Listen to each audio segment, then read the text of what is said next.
A'udzubillahi minasyaitonirrajim. Bismillahirrahmanirrahim. Assalamualaikum warahmatullahi wabarakatuh.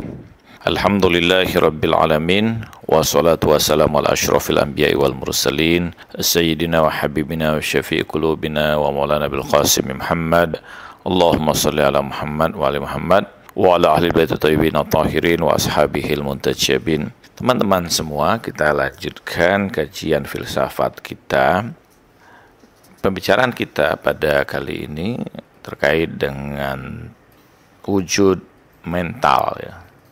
Dalam bahasa filsafat Islam itu disebut dengan wujud az-zihni. Yaitu begini. Kita melihat ada objek di luar, kemudian kita merekam objek itu di dalam diri kita. Suatu saat ketika kita disebutkan tentang objek itu, maka dia muncul di dalam diri kita, gambaran dari objek tersebut. Nah, api misalnya ya, ketika orang bicara tentang api, itu kan langsung tergambar pada diri kita tentang api itu. Cara tentang emas misalnya, ketika orang menyebutkan kata emas, itu keluarlah dalam pikiran kita, dalam benak kita, dalam mental kita tentang emas itu sendiri, tentang gunung, tentang beragam objek lainnya. Perbedaannya adalah kalau objek di luar itu dia hadir hanya berada pada satu tempat atau pada zaman tertentu. Orang kecelakaan kan pada zaman tertentu, tapi di dalam alam mental kita itu kapan saja, di mana saja kita bisa hadirkan. Ini satu hal yang menarik bahwa ada perbedaan realitas ini ya. Ada realitas yang di luar yang sifatnya hanya terbatas oleh tempat, waktu, atau zaman ya. Sementara ada realitas di dalam diri kita yang tidak terbatas oleh waktu dan zaman tersebut. Realitas yang ada di dalam inilah yang disebut oleh para filosof muslim sebagai wujud az-zihni atau wujud mental, keberadaan mental ya. Para filosof barat misalnya menolak ya hal ini. Mengapa menolak hal ini? Karena bagi mereka itu tidak lebih dari satu gambaran ya, atau gambaran semata yang ada pada diri kita ini. Dia bukan eksistensi. Dia pada intinya hanyalah esensi saja, hanyalah mahiyya saja yang muncul dalam diri kita. Ini akan menimbulkan problem mendasar anggapan atau pandangan yang seperti ini. Apa problem mendasarnya? Problem mendasarnya bahwa kalau yang ada di dalam diri kita itu, di alam mental kita itu hanya bersifat esensi semata, bukan eksistensi, maka apa yang ada di dalam diri kita, objek tersebut, itu pasti berbeda dengan apa yang ada di luar. Karena perbedaan dimensi ya, perbedaan dimensionalnya, perbedaan hakikatnya ya. Bahwa yang di luar itu wujud, yang di dalam esensi. Artinya ini sesuatu yang berbeda. Dan kalau dia sesuatu yang berbeda, berarti kita tidak benar-benar punya pengetahuan tentang objek yang ada di luar. Ini yang menjadi persoalan epistemologis dalam filsafat ya. Jadi orang kan, kalau kita tidak punya pengetahuan tentang apa yang di luar dan apa yang di dalam ini berbeda, maka sebenarnya kita tidak punya pengetahuan yang sesungguhnya. Ini yang dikemukakan oleh kalangan sofistik ya. Ada dulu di Yunani ada tokoh utama dari kalangan sofistik itu kan menganggap segala sesuatu ini tidak bisa kita ketahui ya. Itu Gorgias menyimpulkan bahwa 3 hal. Pertama, bahwa tidak ada satupun yang bisa diketahui atau sesuatu yang kita bisa katakan dia itu betul-betul ada. Karena itu, yang kedua, jika tidak ada sesuatu apapun yang betul-betul ada, maka kita sesungguhnya tidak ada sesuatu yang dapat kita pahami. Dan jika kita tidak dapat memahami sesuatu, maka kita tidak bisa bicarakan tentang beragam hal itu, tentang sesuatu tersebut. Karena dia tidak betul-betul ada, tidak bisa dipahami, sehingga tidak mungkin kita bicarakan. Dan ini tentu berbahaya ya. Berbahaya bagi pandangan bahwa akhirnya kita terjebak pada pandangan sofistik atau skeptisisme yang tidak meyakini adanya keberadaan itu, adanya realitas ini ya. Segala sesuatu ya tidak real, tidak ada gitu kan. Artinya sesuatu ini tidak bisa kita pahami, akhirnya kita harus menggugat seluruh pengetahuan, sains, seluruh pandangan ketuhanan, pandangan keagamaan, objektivitas dan sebagainya. Ini yang menjadi problem, dan ini pada sebagian pandangan, misalnya pada sistem pandangan yang berkembang di dunia modern dengan dasar positivisme, itu sebagiannya mendasarkan pada pandangan seperti ini, pada hal-hal yang sifatnya non material atau pada hal-hal yang sifatnya metafisik ya. Positif itu bukan seperti kita sekarang positif ini ya, COVID. Tapi yang dimaksud positif itu adalah kita hanya bisa berbicara tentang sesuatu yang dapat dibuktikan secara material ya. Di luar itu kan kita spekulatif.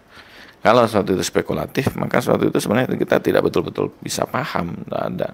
Dan kalau dia tidak bisa dipahami, maka kita tidak bisa bicara tentangnya. Jadi kita hanya bicara tentang hal-hal yang bisa kita pahami dalam wujud material ya. Sekalipun pada akhirnya sains juga sesuatu yang spekulatif ya. Ya, kita bisa mengkritisi itu dengan banyak hal ya, bahwa buktinya sains itu kan mengalami perubahan, mengalami bantahan teori-teori dari teori berikutnya dan seterusnya ya. Jadi ini sesuatu yang tidak bisa kita terima. Para filosof muslim tentu menolak ini, dan filosof muslim atau filsafat Islam seperti yang sudah kita bicarakan bahwa realitas itu real adanya, betul-betul ada ya. Dan realitas ini terbagi ya. Keberadaan ini atau eksistensi ini terbagi. Jadi ada keberadaan yang sifatnya eksternal, ada keberadaan sifatnya mental. Dan untuk itu misalnya seperti Mullah Sadra ya mengemukakan beberapa argumentasi. Misalnya kita membayangkan sesuatu yang sebenarnya tidak ada secara eksternal, tapi bisa kita gambarkan dalam alam mental kita. Kita menggambarkan misalnya gunung emas ya, lautan mutiara, atau bersatunya hal-hal yang bertentangan ya, mungkin di luar kan. Dan kita tidak pernah dapati ada gunung emas atau misalnya lautan mutiara atau lautan apalah ya, kita gambarkan di luar. Yang nggak ada, bisa di luar raksasa misalnya, nggak ada di luar, tapi kita bisa konsepsikan dalam diri kita di mana tempat itu semua terjadi, konsepsional dan sebagainya. Penggambaran itu tentu ada realitas yang lain, ada alam yang lain, bukan alam eksternal, karena alam eksternal ada kok gitu kan. Itu di alam mental kita. Oleh karena itu wujud jenis ini bukan wujud khariji, bukan wujud eksternal, tapi wujud zihni, wujud eksistensi mental. Kita bisa mengkonsepsikan konsep general misalnya, kuli ya. Seperti misalnya hewan. Hewan itu kan di luar yang ada kita lihat gajah, tikus, semut, kucing, capung misalnya, burung, ular ya, jerapah, singa, kera, dan beragam bentuk-bentuk spesies-spesies atau jenis-jenis dari binatang itu. Tapi konsepsi binatangnya di mana? Nggak ada di luar.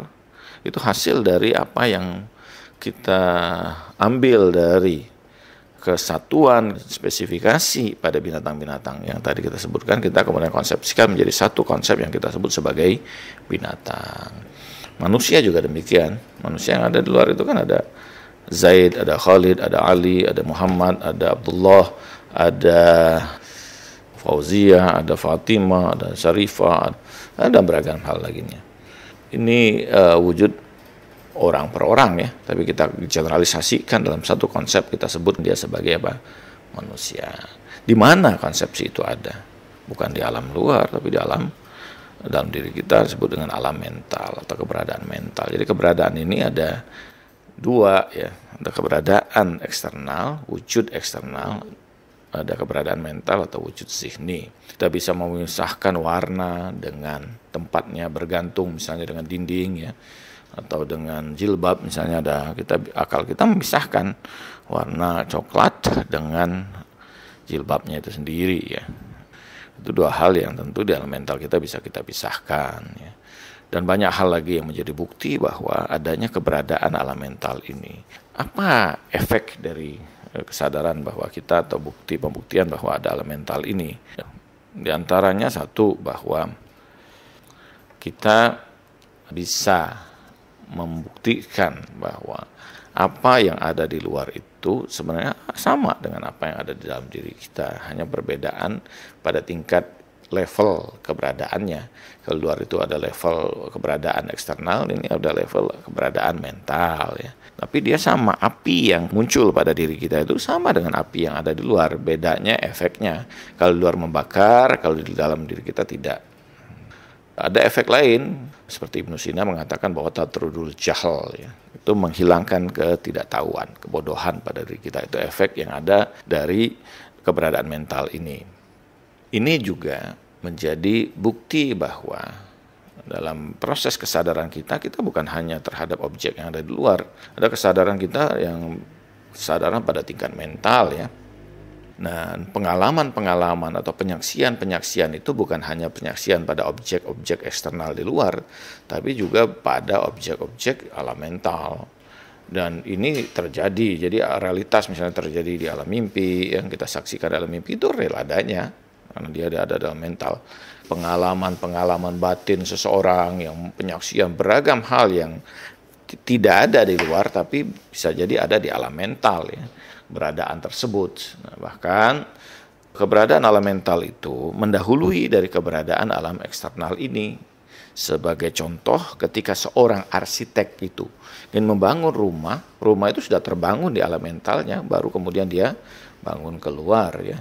Dan demikian juga keberadaan ini dalam proses penciptaan Tuhan itu sudah ada dalam cetak birunya terlebih dahulu di alam mental. Baru dia muncul secara eksternal. Dalam istilah Ibnu Arabi itu disebut dengan a'yanun thabithah, entitas-entitas tetap ya. Jadi apa yang ada di luar ini sebenarnya sudah ada di sana, bahkan yang di sana di alam mental itu jauh lebih banyak dari apa yang ada di alam eksternal ini. Dan seorang yang mungkin mengangkat kesadarannya di alam mental, dia menyaksikan beragam hal. Termasuk misalnya dalam mimpi kita menyaksikan beragam peristiwa, beragam hal yang tidak terjadi di alam eksternal ini. Nah, ini satu hal yang mungkin menarik bagi kita ya.